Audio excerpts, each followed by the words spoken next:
Mobile phone एक ऐसा device जो लोगों के दिल, जिंदगी और देश की इकोनॉमी को कनेक्ट करता है। लेकिन 2008 में इसी नेटवर्क के अंदर छिपा था एक ऐसा करप्शन नेटवर्क जिसमें देश के कुछ सबसे बड़े नेता, ब्यूरोक्रेट्स और कॉरपोरेट हाउसेस शामिल थे। ये कहानी है 2G स्पेक्ट्रम स्कैम की, जिसमें देश की कम्युनिकेशन के बैकबोन को ही बेच दिया गया और साथ ही बेच दिया गया पब्लिक ट्रस्ट का एक बड़ा हिस्सा। कहानी की शुरुआत तब होती है जब 1990s में इंडिया ने लिबरलाइजेशन के बाद एक नए युग में कदम रखा। ये युग था टेक्नोलॉजी और कम्युनिकेशन का। मोबाइल फोन्स एक लग्जरी नहीं, लोगों की जरूरत बन रहे थे और 2001 में गवर्नमेंट ने डिसाइड किया टेलीकॉम कंपनी को स्पेक्ट्रम लाइसेंस दिए जाएंगे ताकि वो अपना नेटवर्क चला सके। स्पेक्ट्रम का मतलब वो इनविजिबल एयरवेव जिसके थ्रू मोबाइल सिग्नल ट्रांसमिट होते हैं। हर टेलीकॉम ऑपरेटर जैसे एयरटेल, वोडाफोन और आइडिया को अपने यूजर्स तक सिग्नल पहुंचाने के लिए एक फ्रीक्वेंसी बैंड चाहिए होता है जिसे बैंडविड्थ भी कहते हैं। लेकिन ये रिसोर्सेस लिमिटेड हैं, जैसे जमीन या पानी, और जब रिसोर्सेस लिमिटेड हैं तो बिडिंग भी ट्रांसपेरेंट होनी चाहिए। यहीं पर ही इस सिस्टम ने एक खतरनाक टर्न लिया।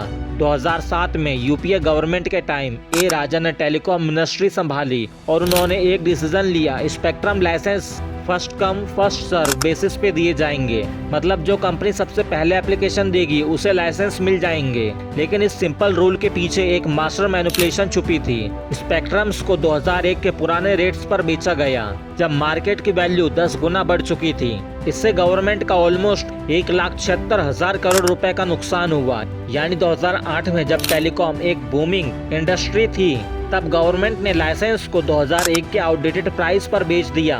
यही इस स्कैम का बेस था। 11 जनवरी 2008 सुबह के 10 बजे दिल्ली के संचार भवन के बाहर लाइन लग गई थी।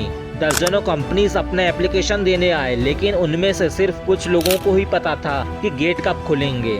उन्हें इनसाइड इन्फॉर्मेशन मिल चुकी थी मिनिस्ट्री के अंदर काम करने वाले लोगों से, और उन लोगों ने अपनी एप्लीकेशंस को रेडी करके सबमिट कर दिया। जहां पे स्वान टेलीकॉम और यूनिटेक वायरलेस ने लाइसेंस लिया 1,658 करोड़ रुपए में, और बाद में नॉर्वे की टेलीनॉर और इटिसलेट को 6,000 करोड़ रुपए से ज्यादा में बेच दिया। इस पूरे पैसे को ब्लैक मनी और पॉलिटिकल डोनेशन के थ्रू घुमाया गया।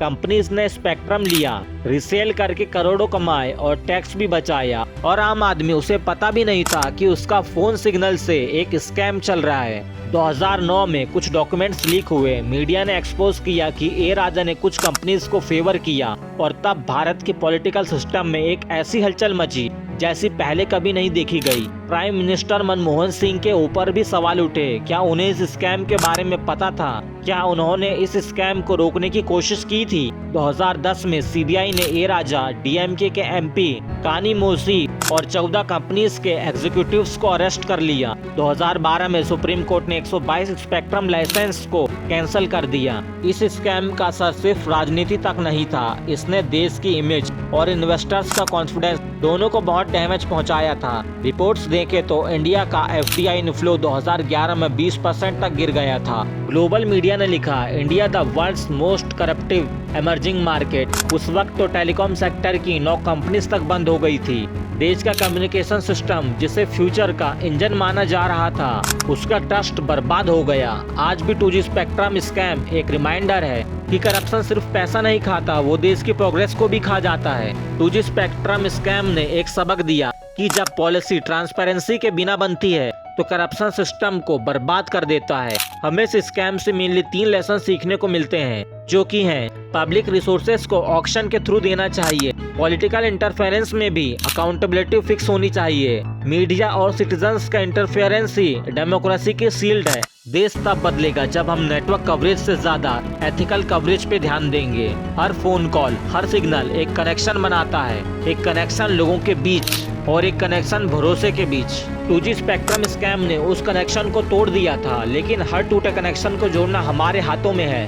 भारत का नेटवर्क तभी स्ट्रांग होगा जब उसके सिस्टम में करप्शन का सिग्नल 0 हो। और आप इस सीरीज का अगला एपिसोड जियो रेंट BSNL स्कैम को एंड स्क्रीन में क्लिक करके देख सकते हो। और अगर आपको ये वीडियो पसंद आया हो तो लाइक करो और चैनल को भी सब्सक्राइब कर लो। ऐसे ही और वीडियोस को देखने के लिए आपके इस स्कैम के ऊपर क्या ओपिनियंस है, कमेंट करो। मिलते हैं अगले एपिसोड में। जय हिंद, जय भारत, जय जगन्नाथ।